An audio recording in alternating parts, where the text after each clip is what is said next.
Dans la ville animée de Tokyo, où les gratte-ciel côtoient d'anciens temples, une peur silencieuse planait dans l'air. Dans les ruelles sombres et les coins mal éclairés, des murmures évoquaient une figure étrange qui apparaissait les nuits de brouillard. On l'appelait Kuchisake Onna, la femme à la bouche fendue. Les enfants chuchotaient son nom dans les couloirs des écoles, et même les adultes évitaient de le prononcer à voix haute.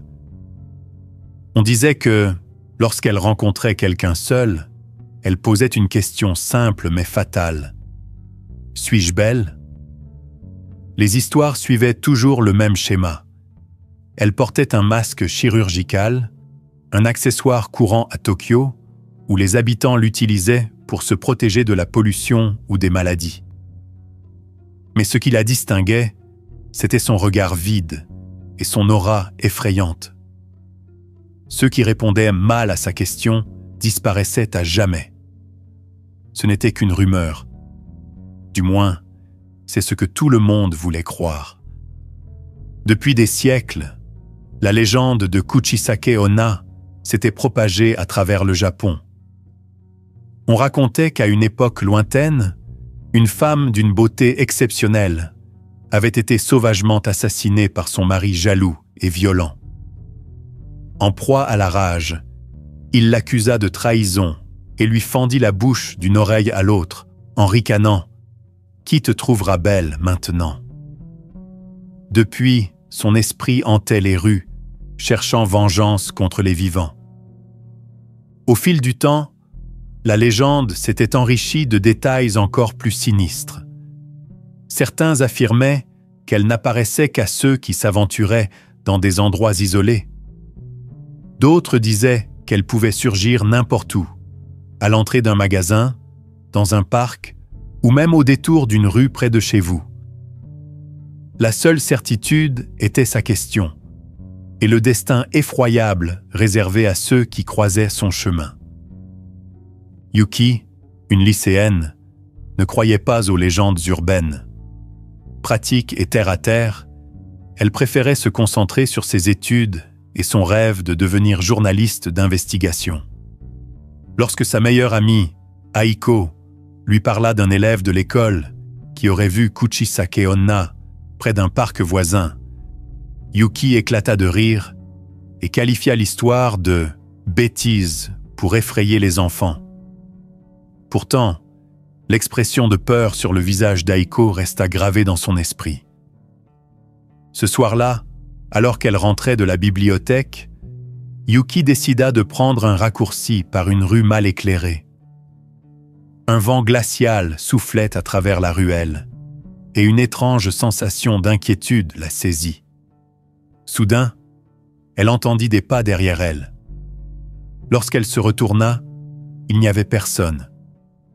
Elle accéléra le pas, mais les pas derrière elle firent de même, devenant plus rapides. Son cœur battait à tout rompre. En tournant au coin de la rue, elle se retrouva face à une silhouette grande et mince. La personne portait un masque chirurgical, et même sous la faible lumière de la rue, Yuki sentit son regard perçant. « Suis-je belle ?» demanda la femme d'une voix froide et mélancolique. Le lendemain matin, Yuki était distraite en classe, revivant sans cesse la rencontre de la veille. Elle avait échappé à la mystérieuse silhouette en courant sans se retourner. Mais la question glaçante continuait de résonner dans son esprit. « Suis-je belle ?» Elle avait l'impression que, si elle avait répondu, quelque chose d'horrible se serait produit. Pendant la pause déjeuner, Aiko et d'autres camarades discutaient avec excitation des rumeurs. Un élève affirmait que son cousin avait vu Kuchisake Onna dans le parc et qu'elle avait montré sa bouche mutilée avant de disparaître. Un autre disait que, si on répondait « oui » à sa première question, elle retirait son masque et posait à nouveau la question, révélant son sourire monstrueux. Si l'on hésitait, elle attaquait. La légende semblait prendre vie, grandissant avec chaque nouvelle version racontée. Yuki observait ses camarades. Bien que certains plaisantaient à ce sujet, d'autres semblaient vraiment terrifiés. « Vous ne réalisez pas à quel point c'est absurde », dit-elle, essayant de maintenir une façade rationnelle. Mais au fond, une partie d'elle-même ne pouvait ignorer la sensation que sa rencontre de la nuit précédente n'était pas un simple hasard. Les jours suivants, le climat changea de manière étrange. Un épais brouillard commença à envelopper la ville chaque nuit, donnant à toute une atmosphère sinistre et irréelle. Les témoignages de personnes affirmant avoir vu Kuchisake Onna se multiplièrent, et même les adultes évitaient de sortir tard.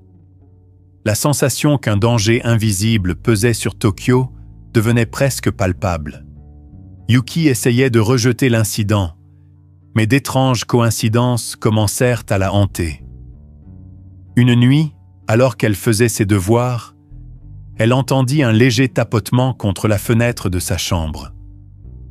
Quand elle regarda, elle ne vit que le reflet du brouillard sur le verre. Mais le bruit continua. Un frisson parcourut son dos et elle décida de l'ignorer.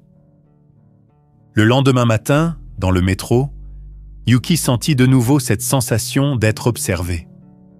De l'autre côté du wagon, une femme assise portait un masque chirurgical et fixait Yuki intensément. Lorsque le train s'arrêta, la femme se leva, toujours en la regardant, et disparut dans la foule. Ce soir-là, Yuki évita le raccourci qu'elle prenait habituellement et choisit des rues plus animées. Pourtant, la sensation d'être suivie ne la quittait pas. Lorsqu'elle tourna finalement le dernier coin avant d'arriver chez elle, elle vit à nouveau la même silhouette, debout sous un lampadaire. La femme, toujours masquée, restait parfaitement immobile, comme une statue. « Qui êtes-vous » tenta de demander Yuki, mais sa voix tremblait. La silhouette inclina légèrement la tête et fit un pas en avant, murmurant de la même voix froide et pénétrante « Suis-je belle ?» Cette fois, la peur cloua Yuki sur place. Elle se souvint des histoires et resta silencieuse, cherchant désespérément à décider quoi dire. Répondre « oui », répondre « non ». Aucune réponse ne semblait sûre. La femme avança encore d'un pas et Yuki sentit le monde tourner autour d'elle. Tremblante, Yuki finit par murmurer « Oui, vous êtes belle ». Un silence oppressant s'installa, comme si tout autour d'elle s'était figé. Puis, lentement, la femme leva les mains vers son masque. Yuki savait déjà ce qui allait se passer. Avec un mouvement calculé, elle retira le masque, révélant un sourire grotesque, une plaie béante qui s'étirait d'une oreille à l'autre, bordée de cicatrices sombres et irrégulières.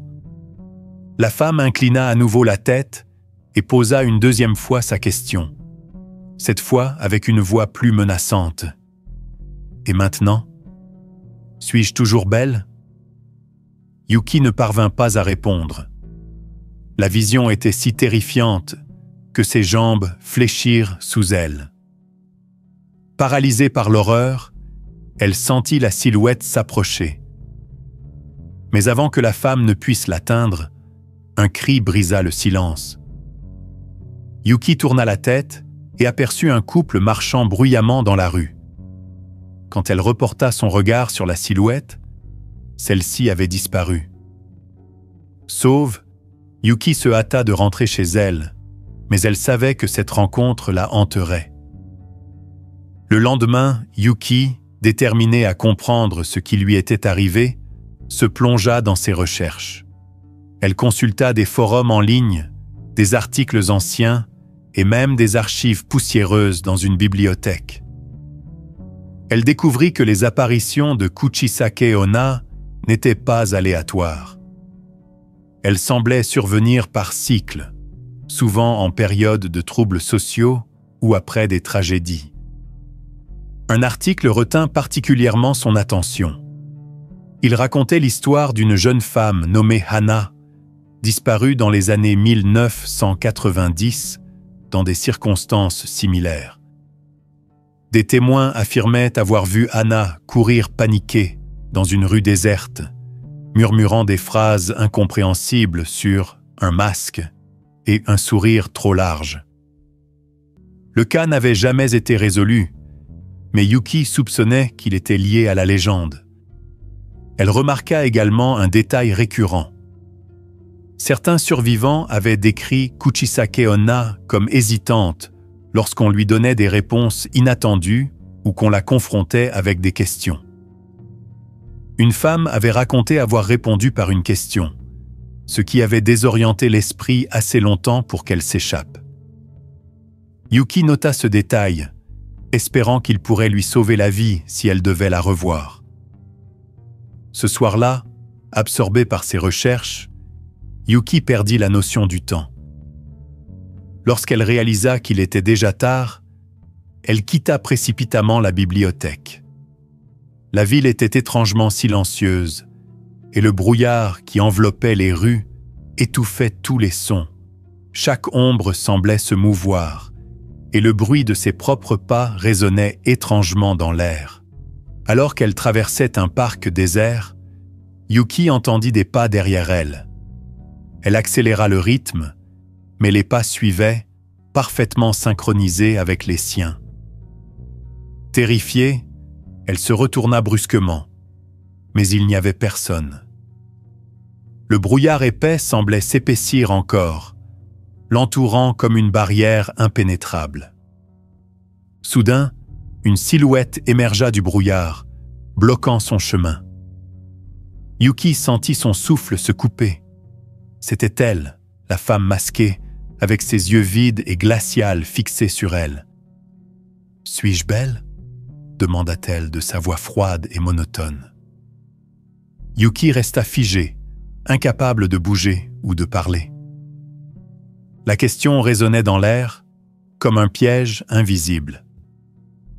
Yuki savait qu'elle ne pouvait pas rester silencieuse, mais elle ne devait pas non plus paniquer.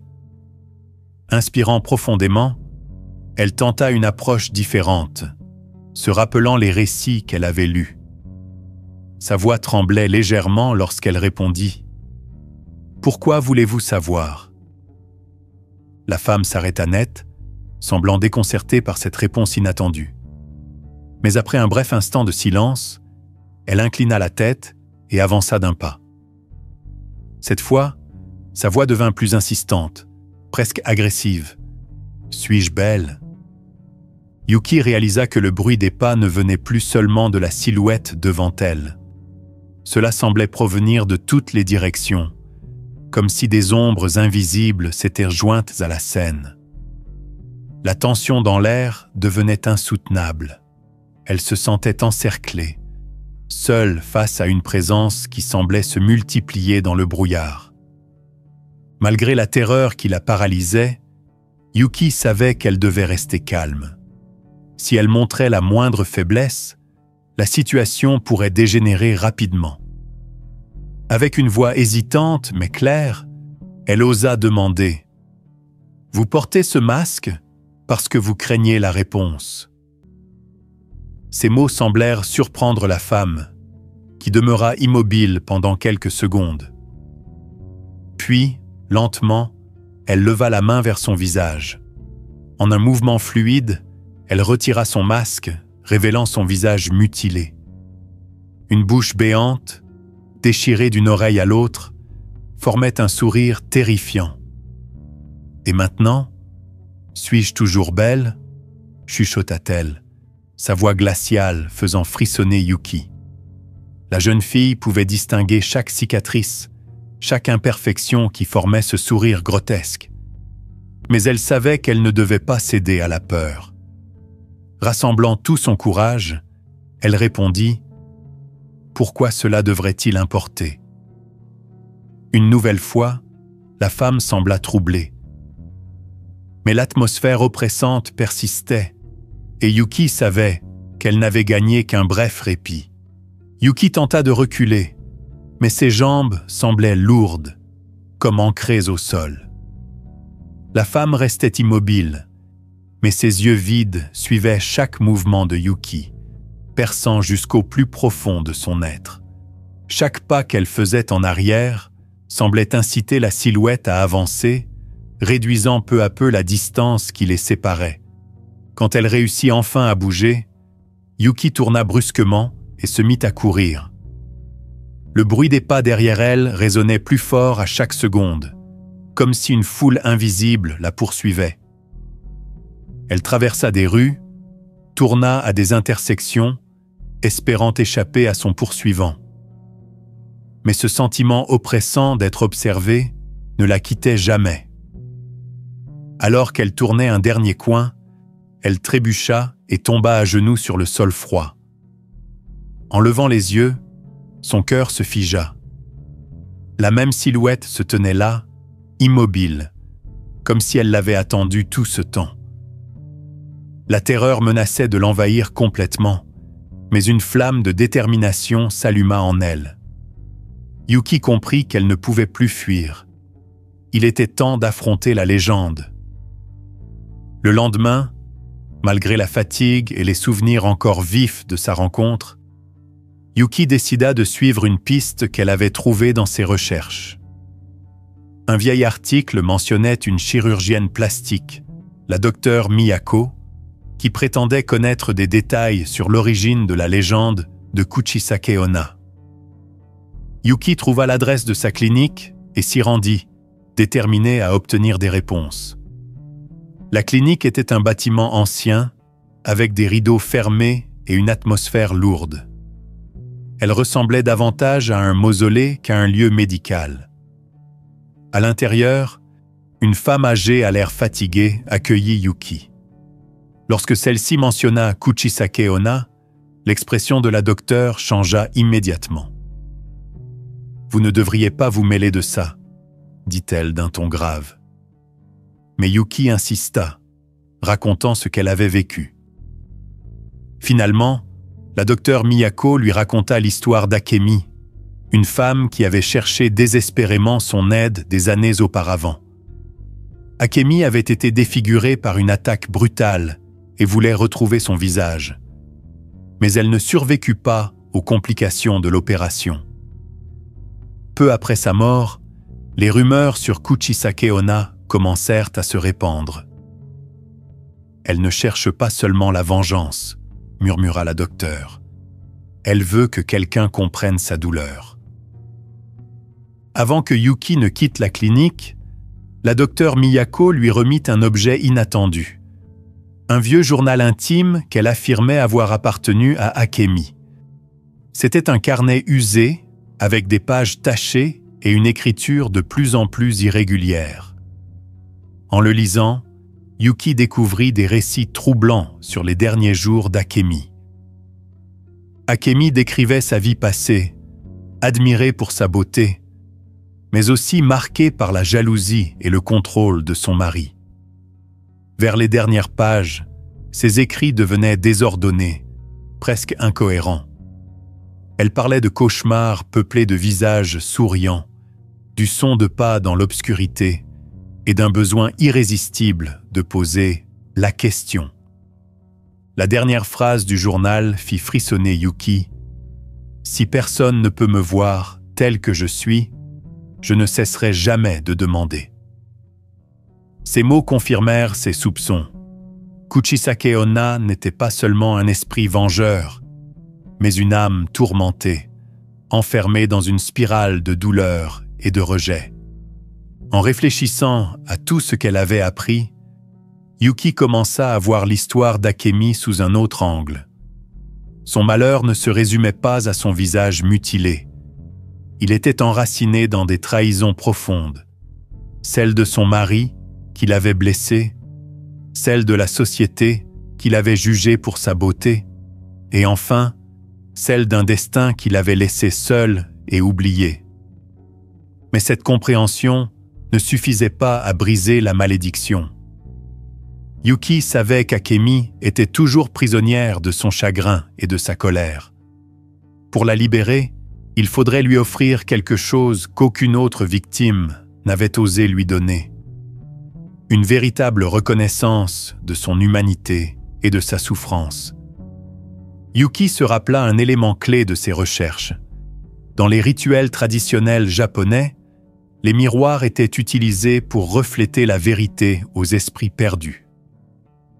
Peut-être qu'en montrant à Kuchisake Onna son essence véritable, Yuki pourrait l'aider à trouver la paix. Déterminée, elle se mit à chercher un miroir qui pourrait accomplir cet exploit. Le temps jouait contre elle. Yuki sentait que Kuchisake Onna se rapprochait. Les apparitions devenaient plus fréquentes, plus intenses. Ce n'était plus une simple légende urbaine. La femme à la bouche fendue semblait avoir choisi Yuki comme le moyen de résoudre son malheur ou d'accomplir son sort. Yuki fouilla des boutiques d'antiquités et des temples, cherchant désespérément un miroir qui correspondait à ses besoins. Après des heures de recherche, elle trouva enfin un objet dans une petite boutique nichée dans une ruelle étroite. Le miroir avait un cadre doré magnifiquement orné, et sa surface semblait scintiller faiblement sous la lumière. Le propriétaire de la boutique, un vieil homme à l'air grave, lui remit le miroir avec une mise en garde. Ce miroir n'est pas un simple objet. Il ne reflète pas seulement ce que vous voyez. Il reflète ce que vous cachez. Malgré une pointe d'inquiétude, Yuki sentit qu'elle tenait entre ses mains la clé pour briser la malédiction. Alors que Yuki s'apprêtait à quitter la boutique, le vieil homme l'arrêta avec un regard perçant. « Vous jouez avec des forces que vous ne comprenez pas », dit-il d'un ton bas, presque chuchoté. « Les esprits comme elle ne disparaissent-ils pas facilement? Même si vous pensez l'avoir libérée, ses blessures resteront. » Yuki essaya de lui poser davantage de questions, mais l'homme se contenta de secouer la tête. Avant de la laisser partir, il ajouta « Ne l'affrontez pas avec colère ou peur. Elle n'est pas là pour vous détruire, mais sa douleur l'aveugle. Montrez-lui quelque chose qu'elle a oublié. » Ces mots résonnèrent dans l'esprit de Yuki alors qu'elle portait précautionneusement le miroir jusqu'à chez elle. Cette nuit-là, elle plaça le miroir à côté du journal d'Akemi. Elle savait que l'affrontement était inévitable, mais pour la première fois, elle se sentit prête. Yuki ne voulait pas seulement sauver sa vie, elle voulait aussi briser le cycle de douleur et de vengeance qui emprisonnait Akemi. Le soir suivant, Yuki quitta sa maison à la tombée de la nuit, le miroir soigneusement enveloppé dans un tissu et le journal d'Akemi rangé dans son sac. La ville était enveloppée d'un brouillard encore plus épais que les nuits précédentes, et chaque ombre semblait s'étirer, comme si elle la guettait. Les rues étaient silencieuses, à l'exception des bruits étouffés de ses propres pas. Alors qu'elle traversait un parc vide, l'air devint glacial et oppressant. Yuki sentit une présence avant même de la voir. Elle s'arrêta net, son souffle suspendu. Puis, elle apparut, Kuchisake Onna, immobile dans le brouillard, son masque chirurgical toujours en place et ses yeux vides fixés sur elle. « Suis-je belle ?» demanda la femme, sa voix froide résonnant comme un écho dans l'air figé. Yuki, bien que terrifié, respira profondément et répondit fermement « Vous l'étiez, et vous pouvez l'être à nouveau. » La femme sembla hésiter un instant, puis leva lentement la main pour retirer son masque. « Et maintenant ?» demanda-t-elle une deuxième fois, révélant son visage mutilé, un sourire grotesque s'étirant d'une oreille à l'autre. Avec courage, Yuki déballa le miroir et le tint devant elle. « Que voyez-vous » demanda-t-elle, sa voix tremblante mais résolue. Le miroir ne refléta pas seulement le visage défiguré de Kuchisake Onna. À la place, il montra une image différente, celle d'Akemi telle qu'elle était autrefois, une jeune femme radieuse, avec un sourire doux et des yeux pleins de vie. Le fantôme parut pétrifié, comme si elle ne se reconnaissait pas dans ce reflet. Soudain, une vague de vision submergea Yuki. Elle vit des fragments de la vie d'Akemi, des moments de bonheur, des rires partagés avec des amis, et la nuit où tout avait changé, où son mari l'avait brutalement attaquée. Mais ces visions étaient accompagnées de murmures, des voix accusatrices. Elle la cherchait. Elle était trop belle pour son propre bien. Une telle beauté ne peut apporter que des ennuis. Kuchisake Onna semblait lutter contre ses souvenirs, tenant sa tête entre ses mains comme pour échapper à la douleur. « Ils m'ont tout pris !» cria-t-elle, sa voix déchirante résonnant dans le parc désert. Yuki comprit alors que ce n'était pas seulement un affrontement. Elle devait rappeler à Akemi qui elle était avant que la tragédie ne la définisse. Yuki savait que la confrontation atteignait son apogée. Le miroir avait révélé une part d'Akemi qu'elle avait oubliée, mais la force obscure qui la maintenait prisonnière n'était pas encore brisée. Serrant le miroir d'une main, Yuki sortit le journal de son sac et le tendit au fantôme. « Voici votre histoire », dit-elle d'une voix claire. « Vous n'avez plus besoin de la porter seule. » Kuchisake Onna, hésitante, prit le journal de ses mains. Lorsqu'elle ouvrit les pages, son expression changea. Les lignes écrites par son ancienne version semblaient éveiller quelque chose en elle. L'atmosphère autour d'elle devint plus légère, comme si une tension invisible s'évanouissait peu à peu.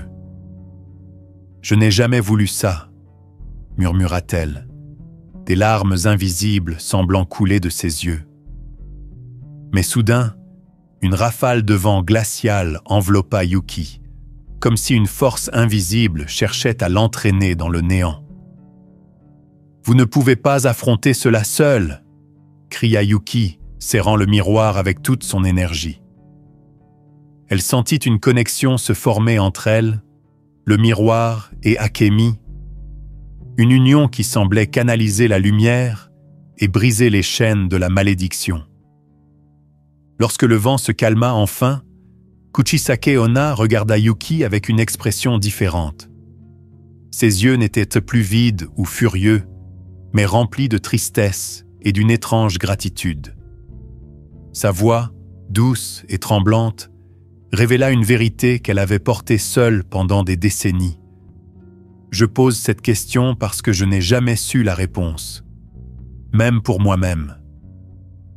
Yuki comprit alors que la malédiction n'était pas uniquement une quête de vengeance.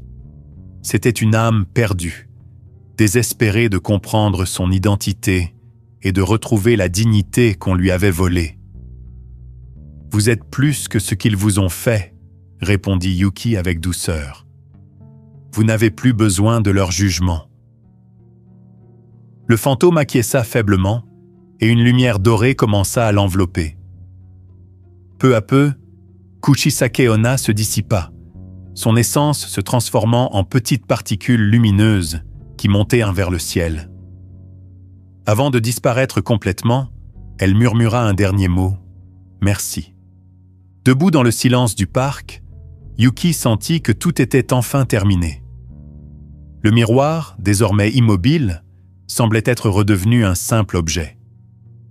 Pourtant, en le regardant, Yuki crut y voir brièvement le visage d'Akemi, pas son visage mutilé, mais celui d'une femme paisible et heureuse, avec un sourire reconnaissant. L'air autour d'elle était clair et calme, débarrassé de la tension oppressante qui avait pesé sur la ville. Yuki essuya une larme, émue non par la peur, mais par une profonde empathie. Elle avait aidé une âme tourmentée à trouver la paix, et en retour, elle avait appris l'importance de voir au-delà des apparences. Lorsque les premiers rayons de l'aube percèrent le brouillard, Yuki enveloppa soigneusement le miroir dans son tissu et rentra chez elle. Elle savait que ce chapitre était clos, que le cycle de douleur et de vengeance avait été brisé.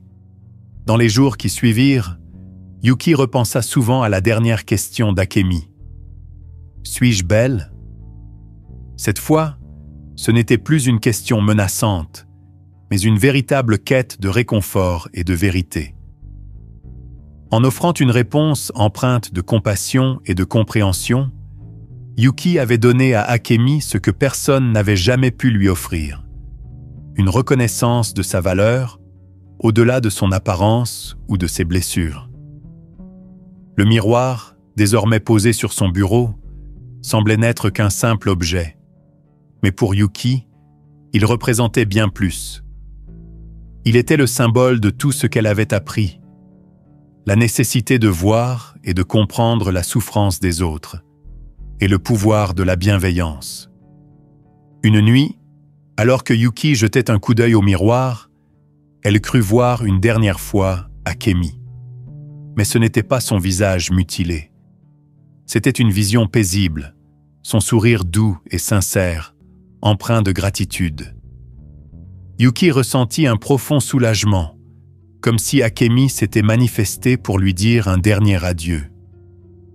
La vision s'évanouit rapidement, mais elle laissa à Yuki un sentiment de clôture. Elle comprit qu'Akemi n'était plus une simple légende. Elle était devenue un symbole de résilience, et son histoire portait un message puissant, celui de la compassion face à la douleur. En marchant dans les rues de Tokyo, Yuki se sentit plus légère. Pourtant, à chaque fois que le brouillard revenait, un léger frisson parcourait son échine. La légende de Kuchisake Onna était peut-être terminée pour Akemi, mais Yuki savait que de telles histoires ne disparaissent jamais complètement. Inspirée par son expérience, Yuki écrivit un article racontant tout ce qu'elle avait vécu. Mais au lieu de se concentrer sur la terreur de la légende, elle choisit de parler de la souffrance d'Akemi, de son humanité et des injustices qu'elle avait subies.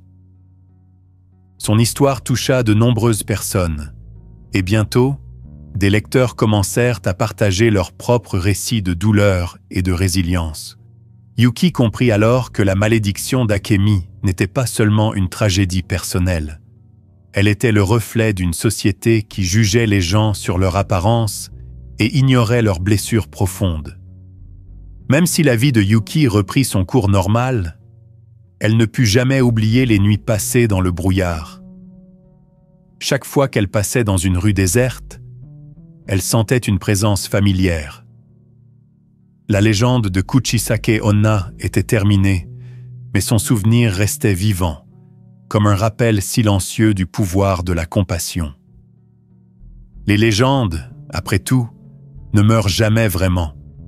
Elles attendent, tapies dans les ombres de notre esprit, prêtes à être redécouvertes lorsque le moment est venu.